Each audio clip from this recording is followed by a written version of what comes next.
Hi everyone, Chrissy here, and I'm so excited to be guesting on Catherine's blog. I'm going to show you how to make this card. I used a negative die cut. I did a card similar to this on a blog hop a few months ago, and I got a lot of requests to show how to do it, so here we go.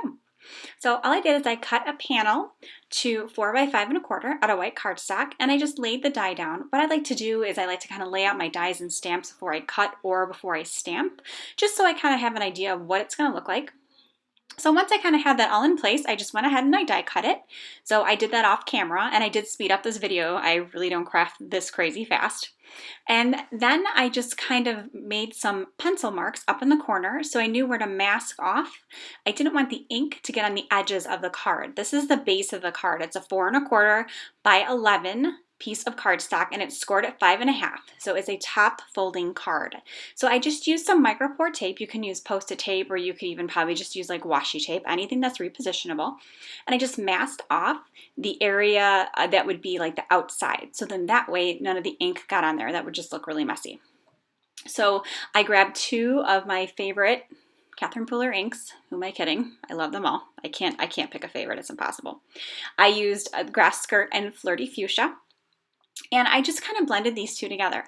And I know it seems like the fuchsia and the grass skirt might not be meant to go together, but once you blend them, it all just kind of works. So start out light-handed and go in circles, and you can see I'm kind of tapping. I put a scrap piece of paper down. I'm kind of tapping off to the side, and then I just added more and more color, and then it just worked. You just kind of end up blending them together. So for the sentiment, I decided to use my Misty stamping tool because I was going to be using different colors. I did the actual words in Midnight. Now remember, Midnight is super juicy, and it can also stain your stamps. Love tap it. So love tap the ink, then stamp. And then I used the Flirty Fuchsia and Grass Skirt again for the ampersand, and I'm showing you how I get that dual tone. I do it twice. I ink it up, and then I ink it up again, and then they just kind of blend together. So now we've got everything stamped, and I'm just going to very carefully, very gently, so I don't rip anything, leave any marks or adhesive, peel off that tape, and I'm just going to go and erase that little mark I put in the corner. So I think it's pretty cool when you use like the negative die cut. This way too, I have that die. I just kind of put that aside, and I'll use that for another project. So I'm using a ton of foam adhesive. There's nothing worse than when your card buckles.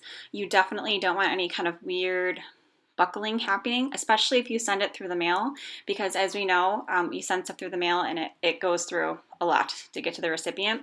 So don't be afraid to use a lot of 3D foam tape. I even added more in because I kind of tested it and I was like, ooh, like around the die cut there, it just was not working. So I definitely needed more.